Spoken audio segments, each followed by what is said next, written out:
एक मुलाकात जिसने दिल्ली के पावर कॉरिडोर में मचा दी खलबली, जिसने देश की सुरक्षा, सियासत और संघ सत्ता के ताने बाने को हिला डाला। एक वारदात जिसने फिर एक बार पूरे देश को झकझोर कर रख दिया। पहली बार पीएम आवास पहुंचे संघ प्रमुख मोहन भागवत। मोदी सरकार की हाई लेवल मीटिंग के बाद अचानक ये मुलाकात, क्या कुछ बड़ा होने वाला है या बदलने वाली है सुरक्षा नीति? नमस्कार, मैं रिजू रॉय और आप देख रहे हैं टीएनपी इंडिया, हर खबर भरोसे के साथ। आज का दिन बेहद खास है क्योंकि आज हम बात करेंगे एक ऐसी खबर की जिसने पूरे देश का ध्यान अपनी ओर खींच लिया है। ये खबर है भारत पाकिस्तान के बीच बढ़ते तनाव की, जम्मू कश्मीर के पहलगाम में हुए आतंकी हमले की और सबसे खास प्रधानमंत्री नरेंद्र मोदी और राष्ट्रीय स्वयंसेवक संघ प्रमुख मोहन भागवत की एक ऐतिहासिक मुलाकात की। जी हाँ दोस्तों, ये मुलाकात इतनी अहम है कि इसे देखकर हर कोई ये सोचने पर मजबूर है कि आखिर अब क्या होने वाला है। तो चलिए बिना देर किए इस खबर को और गहराई से समझते हैं और जानते हैं कि आखिर क्या है इस मुलाकात के पीछे का राज।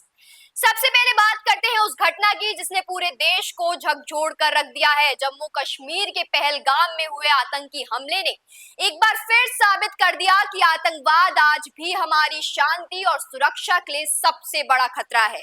इस हमले में कई निर्दोष लोगों की जान चली गई और देश का हर नागरिक गुस्से और दुख से भरा पड़ा है। लेकिन दोस्तों, ये सिर्फ एक हमला नहीं था, यह हमारी एकता, हमारी अखंडता पर एक कायराना वार था और भारत जो कभी भी ऐसे हमलों के सामने झुका नहीं, इस बार भी पूरी ताकत के साथ जवाब देने के लिए तैयार है। पहलगाम हमले के बाद केंद्र सरकार ने जिस तेजी से कदम उठाए वो अपने आप में एक मिसाल है। प्रधानमंत्री नरेंद्र मोदी ने तुरंत एक हाई लेवल मीटिंग बुलाई जिसमें रक्षा मंत्री राजनाथ सिंह, राष्ट्रीय सुरक्षा सलाहकार यानी एनएसए अजीत डोभाल और तीनों सशस्त्र बलों की प्रमुख शामिल हुए। इस बैठक में क्या हुआ ये तो अभी पूरी तरह सामने नहीं आया है, लेकिन सूत्रों की माने तो भारत अब और सख्ती से आतंकवाद के खिलाफ कार्रवाई करने जा रहा है। इतना ही नहीं, केंद्रीय गृह मंत्री अमित शाह ने भी पीएम मोदी से मुलाकात की और जम्मू कश्मीर की सुरक्षा स्थिति पर गहन चर्चा की। ये सारी हलचल बताती है कि सरकार इस बार कोई कसर नहीं छोड़ने वाली। लेकिन दोस्तों, अब आते हैं उस खबर पर जिसने हर किसी को चौंका दिया। पहलगाम हमले के बाद मंगलवार को आरएसएस प्रमुख मोहन भागवत अचानक पीएम मोदी के सरकारी आवास पर पहुंचे। जी हाँ, ये वही मोहन भागवत है जिनका संगठन देश की हर बड़ी घटना में अपनी मजबूत राय रखता है। लेकिन ये मुलाकात इसलिए और भी खास है क्योंकि 2014 में बीजेपी की सरकार बनने के बाद ये पहला मौका था जब संघ प्रमुख पीएम के सरकारी आवास पर पहुंचे। अब सवाल ये उठता है कि आखिर इस मुलाकात के पीछे का मकसद क्या था? क्या ये सिर्फ पहलगाम हमले पर चर्चा थी या फिर इसके पीछे कोई बड़ा प्लान है जो देश की दिशा और दशा बदल सकती है? मीडिया रिपोर्ट्स के मुताबिक इस मुलाकात में पहलगाम आतंकी हमले पर गहरी चर्चा की गई है। मोहन भागवत ने पीएम मोदी के साथ न सिर्फ इस हमले के बाद की स्थिति पर बात की, बल्कि ये भी चर्चा की कि कैसे आतंकवाद के खिलाफ एकजुट होकर और सख्त कदम उठाए जा सकते हैं। आपको बता दें कि आरएसएस ने पहले ही इस हमले की कड़ी निंदा की थी और हम इसे राष्ट्र की एकता और अखंडता पर हमला बताया था। संगठन ने अपने बयान में कहा कि हमला सिर्फ एक घटना नहीं बल्कि हमारे देश की संप्रभुता पर हमला है। दोषियों को कड़ी से कड़ी सजा मिलनी चाहिए और सरकार को प्रभावित परिवारों को हर संभव मदद देनी चाहिए। दोस्तों, आरएसएस का ये बयान अपने आप में बहुत कुछ कहता है। संगठन ने न सिर्फ इस हमले की निंदा की बल्कि सभी राजनीतिक दलों और संगठनों से अपील की कि वो अपने मतभेद भुलाकर इस आतंकी हमले के खिलाफ एकजुट हो जाएं। आरएसएस ने यह भी कहा कि सरकार को न सिर्फ दोषियों को सजा देनी चाहिए बल्कि जम्मू कश्मीर में सुरक्षा व्यवस्था को और मजबूत करना चाहिए।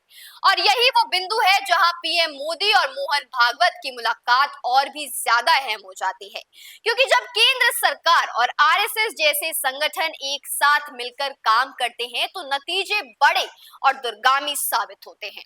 पहलगाम हमले ने एक बार फिर जम्मू कश्मीर की सुरक्षा व्यवस्था पर सवाल खड़े किए हैं। ये इलाका पहले भी आतंकी हमलों का निशाना बनता रहा है और हर बार हमारी सेना और सुरक्षा बलों ने आतंकियों को मुंह तोड़ जवाब दिया है। लेकिन इस बार का हमला कुछ अलग था। इसने न सिर्फ स्थानीय लोगों को डराया बल्कि पूरे देश में गुस्से की लहर पैदा कर दी। सरकार ने तुरंत प्रभावित परिवारों को सहायता देने का वादा किया है और क्षेत्र में सुरक्षा बढ़ाने के लिए कई बड़े कदम उठाए जा रहे हैं। लेकिन सवाल ये है कि क्या ये कदम आतंकवाद को जड़ से खत्म करने के लिए काफी होंगे? पहलगाम हमले के बाद भारत और पाकिस्तान के बीच तनाव चरम पर है। भारत ने इस हमले के लिए पाकिस्तान को जिम्मेदार ठहराया है और कई कड़े फैसले लिए हैं। मीडिया रिपोर्ट्स की माने तो भारत अब अंतर्राष्ट्रीय मंचों पर पाकिस्तान को और बेनकाब करने की तैयारी में है। इसके साथ ही सीमा पर सुरक्षा को और मजबूत किया जा रहा है और सेना को खुली छूट दी गई है कि वो किसी भी खतरे का तुरंत जवाब दे। लेकिन दोस्तों, ये सिर्फ सैन्य कार्रवाई की बात नहीं है। इस मुलाकात से ये भी साफ होता है कि भारत अब आतंकवाद के खिलाफ एक ऐसी रणनीति बना रहा है जिसमें सैन्य ताकत के साथ साथ सामाजिक और वैचारिक एकता भी शामिल है। अब सवाल उठता है कि आखिर पीएम मोदी और मोहन भागवत की इस मुलाकात का असली मकसद क्या था? क्या ये सिर्फ एक औपचारिक मुलाकात थी या फिर इसके पीछे कोई बड़ा प्लान है? कुछ जानकारों का मानना है कि ये मुलाकात सिर्फ पहलगाम हमले तक सीमित नहीं थी, बल्कि इसमें जम्मू कश्मीर में लंबे समय से चली आ रही अशांति को खत्म करने, देश की आंतरिक सुरक्षा को मजबूत करने की रणनीति पर भी बात हुई है।